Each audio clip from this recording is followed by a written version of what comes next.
वीर नायक विदर्भातील प्रत्येक बातम्या।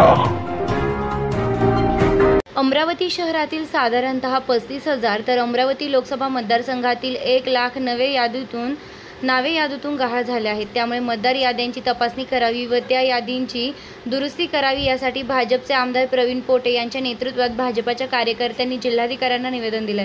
मी विधान परिषदेवर 12 वर्ष होतो, त्यामुळे आता होऊ घातलेल्या विधान परिषद निवडणूक लढण्याची माझी इच्छा नाही।